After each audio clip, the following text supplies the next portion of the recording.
गरीब वड़ा पाव वाली लड़की। निजामपुर नाम के गांव में गायत्री नाम की एक छोटी सी लड़की अपनी बूढ़ी दादी और 1 महीने के छोटे से भाई के साथ रहती थी। कुछ ही दिन पहले गायत्री के माँ बाप एक रोड एक्सीडेंट में मर गए थे। तब से गायत्री और उसके छोटे भाई का ख्याल उसकी दादी ही रख रही थी। लेकिन घर चलाने के लिए पैसे भी तो लगते हैं, इसलिए गायत्री की दादी वड़ा पाव बनाकर बाजार में बैठकर बेचती थी और 2 पैसे कमाकर अपने दोनों पोते पोती के पेट भरती थी।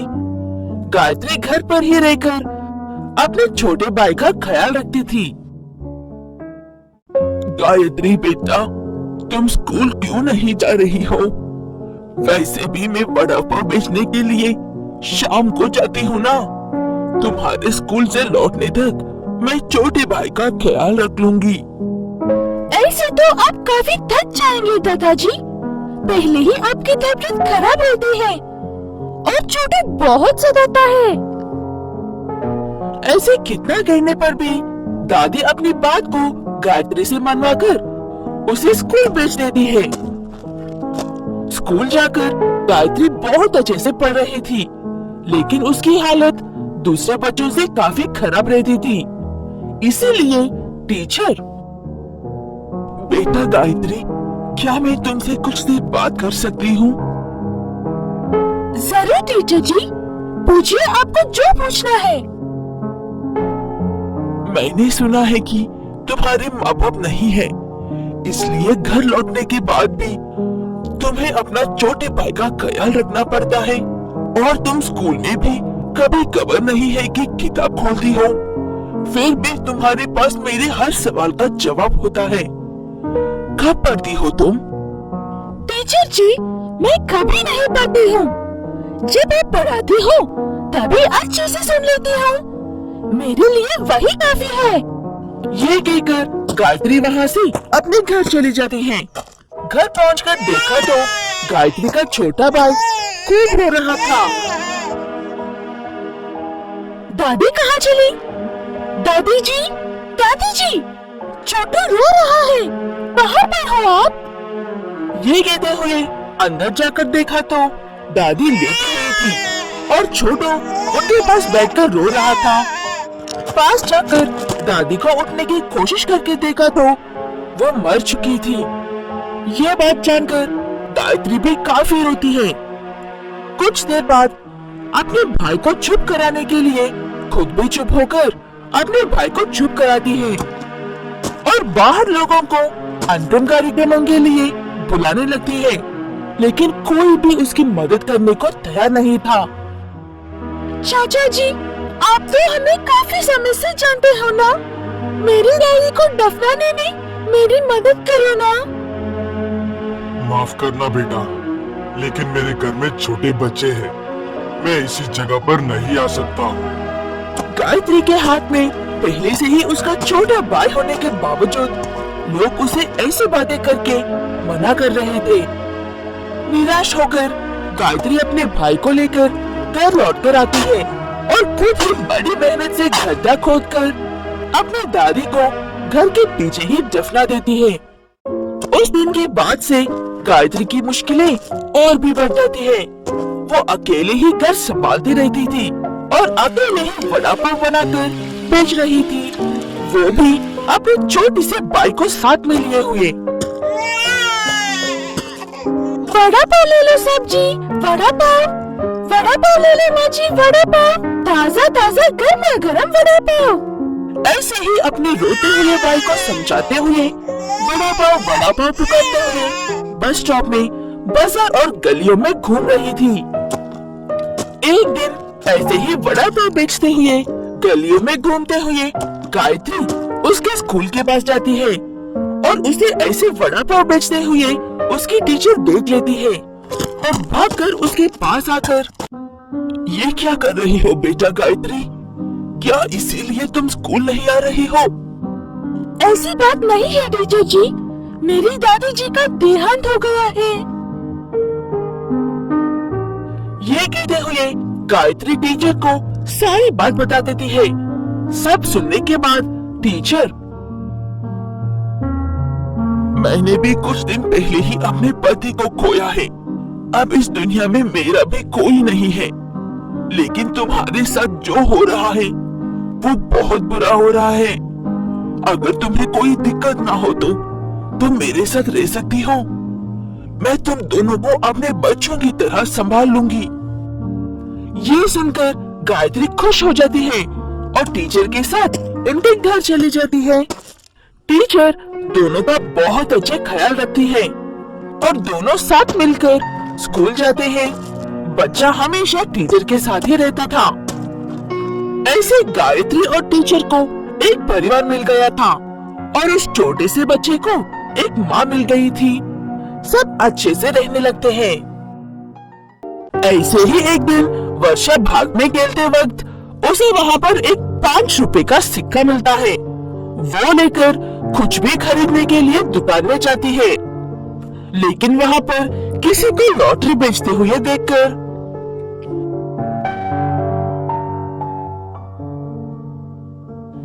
इन 5 रुपयों से वैसे भी मेरा पेट नहीं भरने वाला है, इसलिए लॉटरी ही खरीद लेती हूँ। किस्मत अच्छी हुई तो ढेर सारे पैसे आएंगे। ये सोचते हुए वो 5 रुपए वाले टिकट खरीदकर घर जाती है वर्षा। अगले दिन सुबह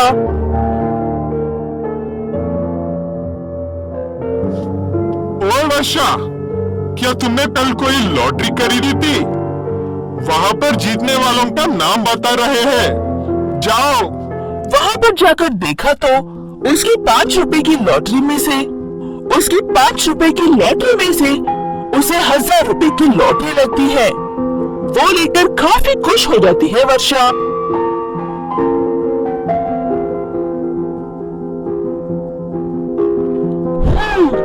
इन पैसों से मैं कुछ दिन अच्छे से गुजर सकती हूँ।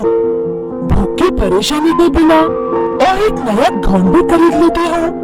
ये पुराना वाली फट गई है। इतने में बहुत तेज बारिश होने लगती है। सब अपने अपने घर भाग जाते हैं। ऐसे वर्षा भी भागते हुए बस स्टॉप में जाती है। चिंटू, जल्दी से आओ बेटा, बारिश हो रही है। अगर भीग गए तो सर्दी लग जाएगी। जल्दी से आओ बेटा। वो देख रही वर्षा। अगर मेरे माँ बाप होते तो आज वो भी मुझे ऐसे ही देख लेते, लेकिन मैं तो एक अनाथ बन गई हूँ। ये कहते हुए दुखी होती है वर्षा। इतने में वहाँ से खिलौनों की टोकरी लेकर जा रहा एक बूढ़ा आदमी। बारिश हो रही है, इसीलिए उस बस स्टॉप में जाकर रुकता है। वहाँ पर बारिश में भीगी हुई वर्षा को देखकर अचानक से बेहोश हो जाता है। वो देख रही वर्षा भागकर उसके पास जाकर,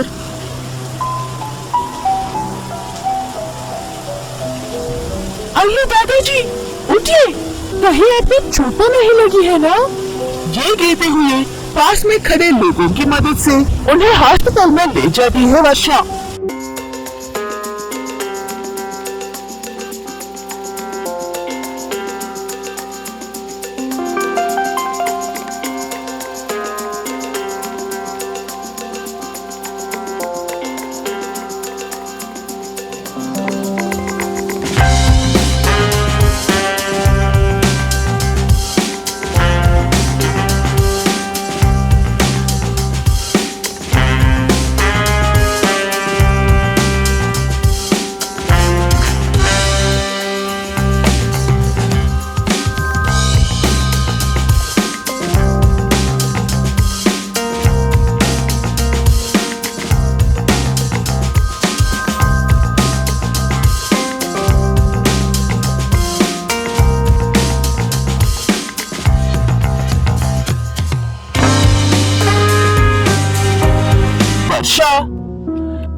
डॉक्टर साहब, मैं बाकी के पैसे दे दूंगी।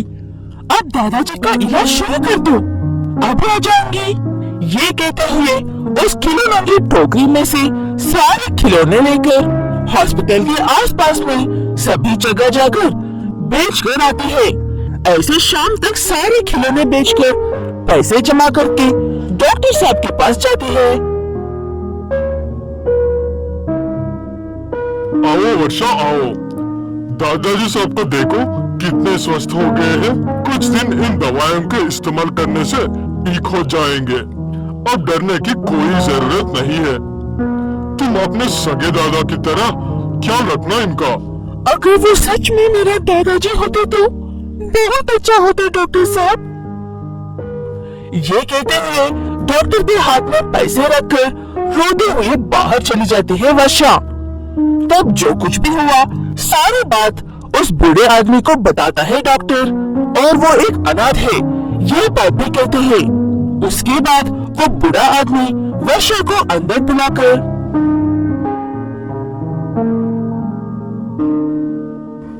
मेरे लिए तुमने इतनी मुसीबत उठाई है बेटा।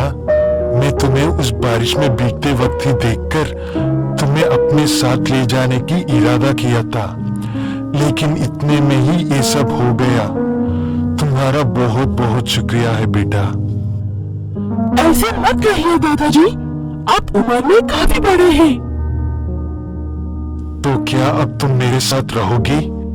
मैं तुम्हें अपनी सगी पोती की तरह देख लूंगा। आपको मुझे ये मिट्टी के खिलौने बनाना सिखाना होगा। मैं तभी आऊंगी। अब आपको इतनी सारी मेहनत करने की जरूरत नहीं है। मैं संभालूंगी ये व्यापार। वो बातें सुनकर हंसते हुए वर्षा को पास बिठा लेता है वो बूढ़ा आदमी। कोई नहीं है कहकर हमेशा दुखी हो रही वर्षा को अपने दादाजी मिलते हैं। उसके बाद से उसकी खुशी की कोई हद नहीं थी। पकड़पुर नाम के गांव में लखन नाम का एक व्यक्ति अपनी पत्नी मनी के साथ मिलकर रहता था। उनके 2 बच्चे हैं, जय और जया। लखन का लकड़ियों का व्यापार है, तो गांव के छोटे से घर में रहते हुए लकड़ियों के व्यापार से होने वाली कमाई से अपना घर चलाता था। लकड़ियों के लिए हर रोज जंगल में जाकर आता था। ये ऐसा था, और लखन की पत्नी घर में रहकर घर के सारे काम करने के बाद मिट्टी से मिट्टी के खिलौने बनाकर बेचती थी। ऐसे जो भी है उसी में खुश रहते थे सारे परिवार वाले। ऐसे खुशी से रहने वाले परिवार में एक बीमारी अपने घर बनाती है, और वो एक संक्रामक बीमारी होने की वजह से लखन से मनी तक पहुंचती है और दोनों की मौत हो जाती है। उसके बाद दोनों बच्चे अनाथ हो जाते हैं। दीदी, मुझे भूख लगी है और खाने देने के लिए ना तो माँ और ना ही पिताजी है। ये कहते हुए रोना शुरू कर देता है जय। रोना बंद करो जय, मैं हूँ ना, मैं तुम्हारा ख्याल रखूंगी। ये कहते हुए नीचे ऊपर गिरते पड़ते जैसे तैसे करके खाना बनाकर अपने भाई को खिलाती है जया। अगले दिन से अपनी माँ से सीखे हुए मिट्टी के खिलौने के काम को आगे बढ़ाती है जया। दीदी की मेहनत देखकर जय भी उस काम में अपनी दीदी की मदद करता है। ऐसी बड़ी मुसीबत से खिलौने बनाने के बावजूद भी उनसे खरीदने के लिए कोई भी नहीं आते थे। ऐसे कुछ दिन बाद चाचा जी, हमारे बनाए हुए मिट्टी के खिलौने खरीद ले, हमें खाए हुए 2 दिन हो रहे हैं। अगर ये बिक जाए तो हमारे खाने के लिए पैसे इकट्ठे होंगे। तुमसे खिलौना खरीदे? तुम्हारे माँ बाप किसी संक्रामक बीमारी की वजह से मरे थे। अगर यहाँ से कुछ लिया तो वो बीमारी मुझे भी लग जाएगी। हो, तुम सही कह रहे हो। अगर वो बीमारी इन दोनों की वजह से गांव में भी फैल गया तो? ऐसी बातें करते हुए सारे गांव वाले मिलकर दोनों बच्चों को गांव से बाहर निकल देते हैं। दीदी, अब हम क्या करेंगे और कहाँ रहेंगे? हमारे पास सिर्फ एक घर था, अब वो भी नहीं है। बेचारी जया भी छोटी बच्ची है, इसलिए उसे अपने भाई से क्या कहना कुछ समझ में नहीं आता। उसके बाद जंगल की ओर चलते हुए जाते हैं। इतने में वहाँ पर किसी की आवाज सुनाई देती है जो मदद मांग रहे थे। जय, लगता है कोई मदद के लिए पुकार रहा है। चलो जाकर उनकी मदद करते हैं। ये कहते हुए दोनों भागते हुए जाकर देखते हैं वहाँ पर एक बूढ़ा आदमी अपने लकड़ियों के साथ घिरा हुआ था। अयो दादाजी, आपको चोटें नहीं लगी है ना? रुकिए, हम आपकी मदद करते हैं। ये कहते हुए उन्हें ऊपर उठाकर जैसे तैसे करके दोनों भाई बहन उन लकड़ियों को उठाकर उस बूढ़े आदमी को घर तक लेकर जाते हैं। यही मेरा घर है बच्चों, लकड़ियाँ यहाँ पर रख दो। तुम दोनों बहुत अच्छे बच्चे हो, लेकिन इस जंगल में क्या कर रहे हो? रास्ता खो गए हो क्या? तुम्हारे माँ बाप कहाँ पर है? हमारे कोई माँ बाप नहीं है, हम अनाथ हैं। हमारे पास एक घर था, वो भी गाँव वालों ने छीन कर गाँव से निकल दिया हमें। ये कहते हुए सारी बात बताती है जया। वो बातें सुनने के बाद तुम्हें कहीं पर भी जाने की जरूरत नहीं है बच्चों, तुम यहाँ पर रह सकते हो। मैं तुम्हारा ख्याल रखूंगा। पहले ये फल खा लो, काफी भूख लग रही हो। ये कहते हुए उनके हाथों में फल रखते ही वो दोनों जल्दी जल्दी खा लेते हैं। वो देखकर उन पर ताड़स आता है उस बूढ़े आदमी को। ऐसे वो दिन गुजर जाता है। अगले दिन सुबह दोनों बच्चे सुबह सुबह उठकर मिट्टी के खिलौने बनाने लगते हैं। फिर से ये काम क्यों कर रहे हो बच्चों? इस घर में आराम से रह रहे हो ना? हमें सिर्फ यही एक काम आता है दादाजी, ये खिलौने बनाकर बेचकर पैसे कमाकर अच्छे से पढ़ना है हमें और अच्छे से नौकरी करना है। ये हमारे माँ बाप की ख्वाहिश थी दादाजी। आप भी ऐसे हमारा कब तक ख्याल रख सकते हो? हम भी तो आपको कुछ देना होगा। ये खिलौने बेचकर पैसे देंगे। वो बातें सुनकर बच्चों की अच्छाई को समझकर माँ बाप के प्रति उनके प्यार को महसूस करता है वो बूढ़ा आदमी। ठीक है, तुम लोग खिलौने तो बहुत अच्छे बना रहे हो। तुम्हारी पसंद का एक अच्छा घर बनाओ और वहाँ पर काम करने के लिए कुछ नौकर, ट्यूशन के लिए टीचर्स, तुम्हें जो कुछ भी आता है सब बना दो। बस सुंदर लगना चाहिए, ठीक है ना? ठीक है कहकर दोनों बच्चे मिट्टी से एक बहुत सुंदर घर बनाते हैं। देखने में भी काफी खूबसूरत था। वैसे ही थोड़े बहुत इंसानों के रूप भी बना लेते हैं। वो सब देखकर पूरा आदमी, मैं एक जादूगर हूँ बच्चों, काफी सालों से इस जंगल में रह रहा हूँ। मुझे तुम दोनों की अच्छाई काफी पसंद आई है, इसीलिए ये घर मैं तुम्हें इनाम में दे रहा हूँ। इस घर में तुम्हें भूख लगते ही लालिश खाना तुम्हारे बनाए हुए ये मिट्टी के खिलौने बनाकर देंगे और तुम लोगों यहाँ पर आराम से रह सकते हो। ये ट्यूशन टीचर वाला खिलौना तुम्हें पढ़ाएगा। ये कहते हुए उन्हें उस मिट्टी के घर के आकार जितने बना देता है वो बूढ़ा आदमी। तुम लोगों अपनी पढ़ाई पूरी करने के बाद पहले जैसे अपने आकार में आ जाओगे। तब तक आराम से इसमें रहकर पढ़ाई करो। ये कहते हुए उन्हें उस घर में बेचकर उनकी पढ़ाई खत्म होने तक उन खिलौनों में जान डाल देता है वो जादूगर।